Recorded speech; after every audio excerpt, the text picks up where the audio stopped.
Oras na 3:58 AM, madaling araw. Sa Jomel Lodge, ride out na ako. Pero hanap ako ng lugawan para may laman yung tiyan.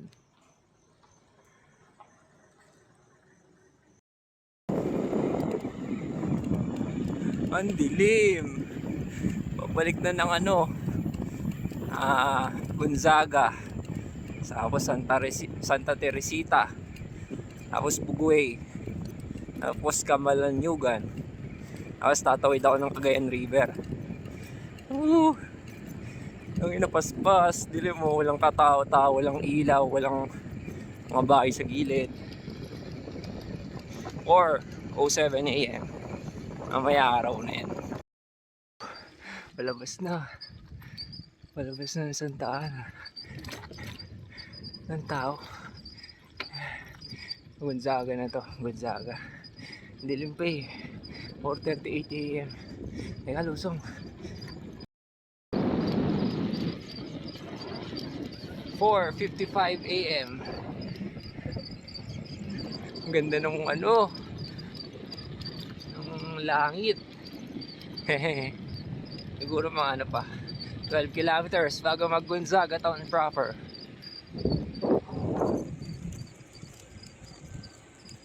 Oh, sasakyan. Ano to?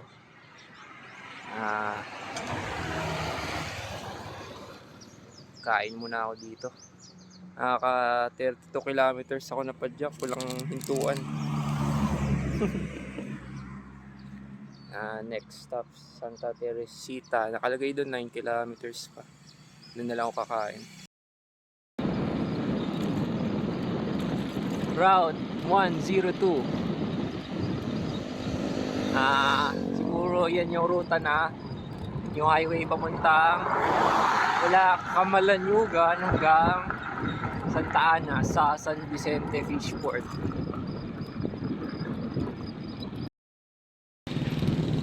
Yun, Camalanyugan town proper. Nakakalan ako dyan.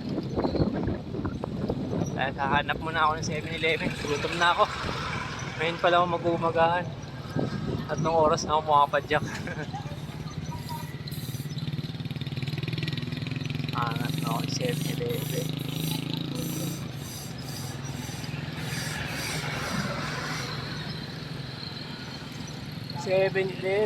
Where are you?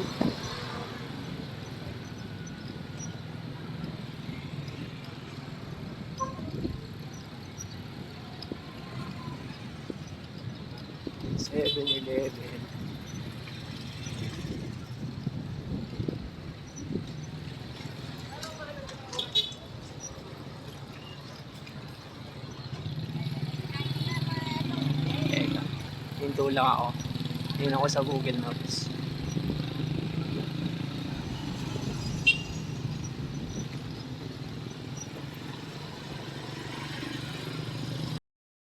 Pasok tayo sa yung ginagawang Camalanyugan Bridge. Ano ba ito?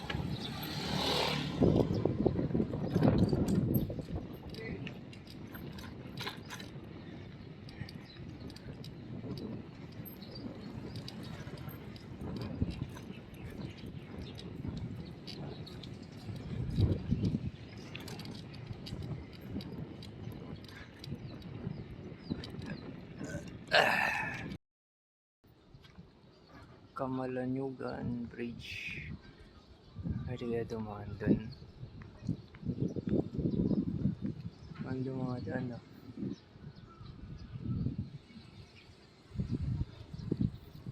Ito Cagayan River. Doon ako sa kabila patawid eh. Ako pinayagan makatawid sa Camalanyugan Bridge kasi ginagawa. Baka dito daw sa bangka. Patawid ng Cagayan River. Papunta akong Claveria. Teka, tatanong ko lang. Bangka, ferry. Ito. Tama ito.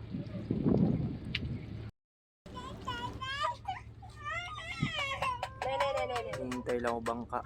Patawid dun.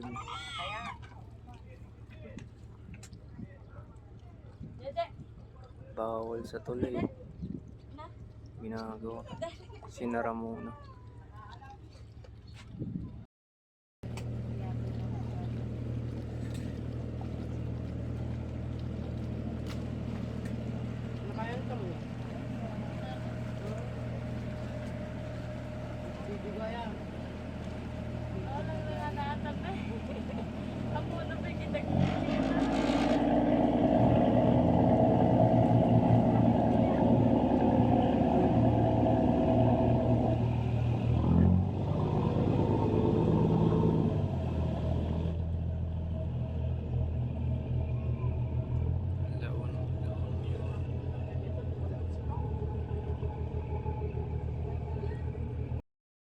Marbardero na ayaw nyo. Ay, siya. May magbingbang bangking. Bangking mo. Batay ng ano. Habang kamay sa mo ganti. Ayan. Sarunin! Lagi. Video. Wala eh. Layo ng apareo.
Nakatapos ko lang magbangka. Ayan na yung mga ganyang bangka sinakyan. Hindi kasi ako pinatawid dun sa ano eh, Kamalanyugan Bridge. Temporarily closed muna daw kasi ginagawa. Busy yung mga construction worker. Eh, pinakausapan ko ng guard, ayaw talaga eh. Pati yung kasabay kong nagmamotor, di rin pinapasok. O nagtanong-tanong ako. Ayun, nalaman ko may nagbabangka, nagtatawid. Malapit lang sa tulay, siguro mga 1 kilometer. Malapit sa Apari Provincial Hospital. Ayun, nakahanap ako. Renta lang bayad, kasama na bike. Pag di kayo pinatawid, dun na lang kayo. Kaysa sa Magapit Bridge, layo. Sa Lalo, abutin ako gabi. Rough road nga lang to, pucha. Mabagal rin ako dito. Eka. Sarap. Hindi ko na alam kung anong bayan to. Alyakapan na ata, Cagayan. Basta pagkatawid ng ano, Cagayan River. Ano na, 8:25 AM. Hindi pa naman mainit. Pero nagsisimula ng maramdaman. Tumutusok. Aga ko, pucha. Napabilis pala ako nung nagbangka. Pero looban pa to, hindi pa to national highway. Mga 8 kilometers pa bago mag national highway. 2 kilometers na lang. Ano na, junction na sa Ballesteros. National highway na yan. Sabi sa kilometer post eh.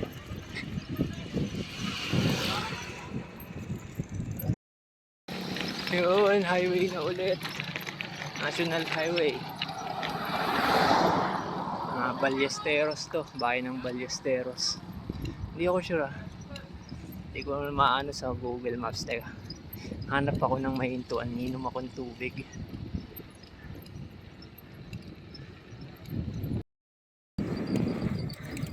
...25 kph. Kailangan matuto ka mag no hands para mapahinga yung upper body mo. Nakangalay eh. Obya. Oh.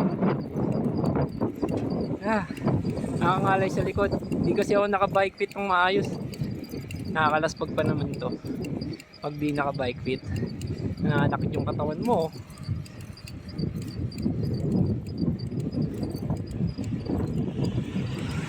Ayoko na, tama na. Balik na sa handlebar.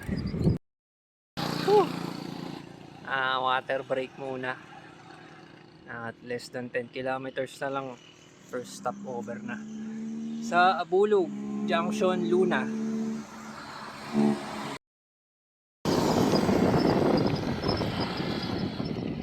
Ayun, kakababa lang. May ahon sa Ballesteros eh. Pero ano lang, 5% lang. Tapos maikli. Pinaka-peak nasa ano ata 50 meters above sea level. Yun lang. From 0 to 50 meters above sea level. Anong gubat siya eh? Oops, may tulay.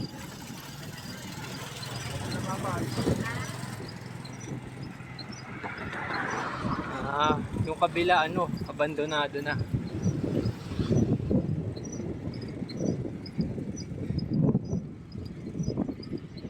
Hindi ko alam kung anong river to. Basta hindi Cagayan to. Lagpas na ako dun eh. Nagbangka nga ako dun kanina eh.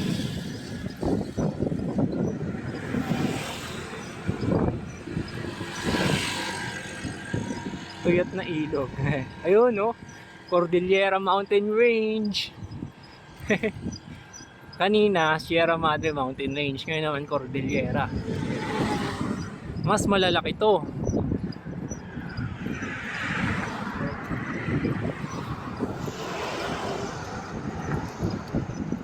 Stop na ako. Kakagaling ko lang sa ano, Arco ng Apayao. Nag-picture lang. Kita ko sa Google Maps eh. Malapit lang. Sinadya ko na. Siguro mga less than 2 kilometers mula sa National Highway. Sa ruta ko. Sinadya ko na. Babalik na ako sa National Highway. Doon ako dadaan no? So may bagong gawa. Para shortcut. Pareho lang naman yan. Yan. Ito looban. Kaysa bumalik ako sa ano, pinanggalingan ko sa National Highway. Pwede rin naman, pareho lang naman. Pero gusto ko ma-explore to. Di pa tapos. Kalahati pa lang yung nasisementohan. Yan pala yan. Yung ano, bundok ng Cordillera. Mga bundok ng Cordillera Mountain Range. Apayao na yan. Teka, hirap mag one hand sa lubak. Ito rough road na talaga. Gravel o trail. Yun yung highway oh. Malapit na. Lady ko na yan. Pabalik ng highway. Siyempre nagtiwala ko kay Google Maps. Highway.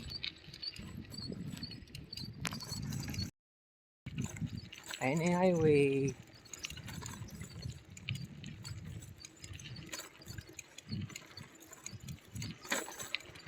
Pag galing Arco ng Apayao, dito ako dumaan sa looban.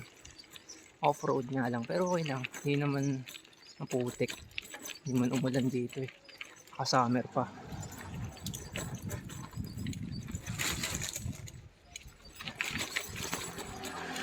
Highway. Ano ba? Kaliwa ko. Hey! Bayan ng Sanchez Mira, probinsya ng Cagayan. Muling bahay na to bago mag Claveria. I-picture muna ako dito. Ang ganda oh. May mga bundok sa likod oh. Damn! Sanchez Mira. Ito, last na to, tapos Claveria na. Mga 30 plus kilometers pa. Picture muna ako. Tabi ako sa gilid. Yun, tapos ako mag-picture. Ang ganda nung arko na to yun, no? Ang scenic kasi may mga bundok dun, no? Oh, may bus pa, oh. Saan anong biyahe to? Sanchez Mira. Thank you. Ihi muna ako sa gilid. Bago pumunta sa town proper. May merienda lang ako, burger lang. Ang galing mo, may bike lane dito sa ano, town proper ng Sanchez Mira. Galing. Oops. Lapit na ano na lang, 1 kilometer na lang ano na. Munisipyo na ng Sanchez Mira. May merienda ako doon. 12:30 na eh. Aga pa yun. Ang bilis ko pala. Himala.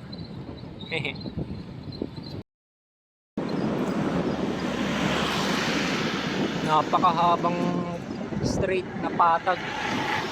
Itong ano, Sanchez Mira. After town proper, ganito yung kalsada. Pero maganda. Aspaltado, walang lubak. Nakapag no hands pa nga ako.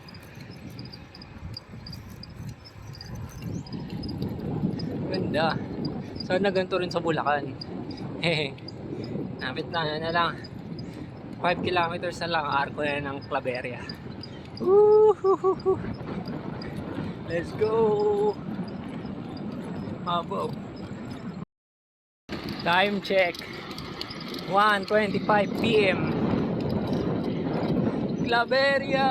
Woohoo! Ano na yung arko ng Claveria? Sa wakas, aga ko dumating. Expected ko mga after 2 PM pa eh. 2 to 3 PM. Claveria! Oh! Ha! Picture muna.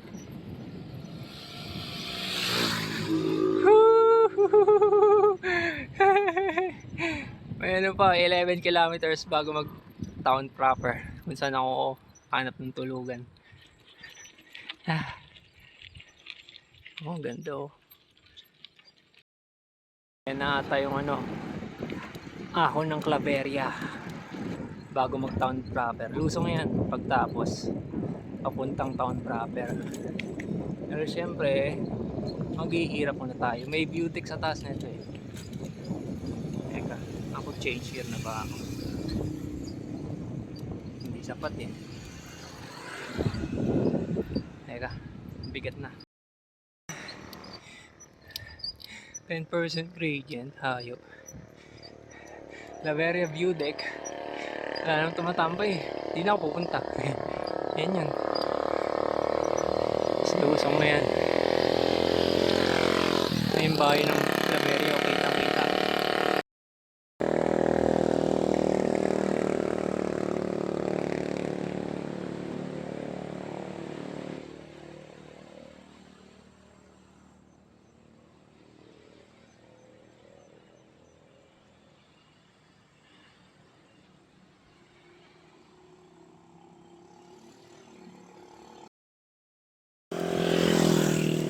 Yan yung tutuluyan ko, yung Claveria Grassroots. So, tapat lang ng dagat, ang ganda oh. Yung mga ano po, cottages oh. Libre lang, public. Ito na yun. Ito na yun, Ocean Inn. Your destination is on the left. Yan na si Google Maps. Yun, ito kwarto ko. Puta, may ano pala sabitan dito. Electric fan lang. Hindi naman mainit eh. Nakakatulog naman ako ng electric fan lang. Saka para mura. Ito CR. 600 lang to. 600 isang tao. Tapos 12 PM check out. Kaya alis naman ako bukas ng umaga eh. Yun, ito ang view. Kaso yung bintana hindi nabubuksan. Pwede pa ipasok yung bike. Maya-maya lalabas ako. Magpapasyal-pasyal lang ako.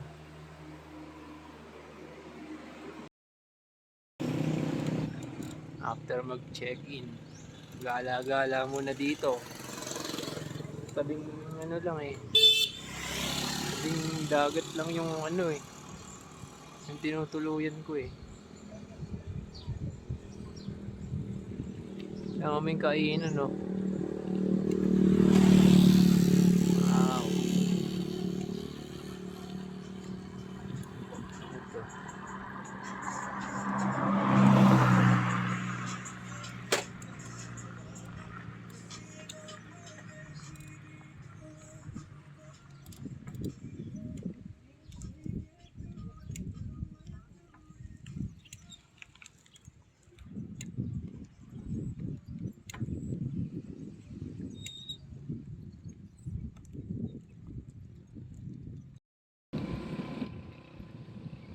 Claveria. Nice one. Makulimlim. Buong magdamag yan eh. Makulimlim. Daw.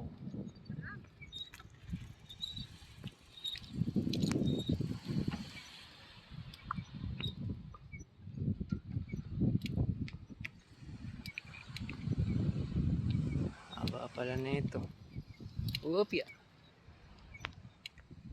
Yuri's Food Hub.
Ano to? Saan na to?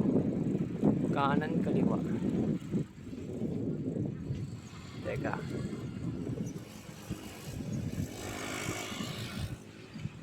Balik ka. Ilulup ko to eh. Balik ako sa highway. Ano to? Pabalik na ng highway. Wala lang. Gala-gala lang. Naghanap na rin ako merienda. Kumakalab na sikmura ako. Hindi sapat yung burger na kinain ko sa Sanchez Miri. Oo, balik na ng highway. Kakaliwa ako pag ganun. Kanan dyan ako bukas pa Santa Prasedes saka Ilocos. Tapos La Union. Tapos Pangasinan. Tapos Tarlac. Pampanga. Bulacan na. Main highway na ulit. Hanap ako ng merienda. Claveria Town proper.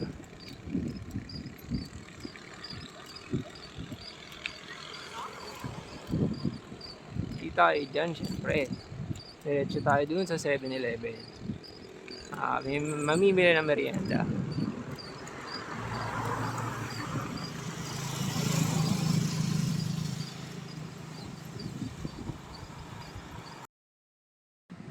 Tutulog na. Nasa kwarto ko yung bike. Yan. 7:30 pa lang. Alas 4 ko alis bukas.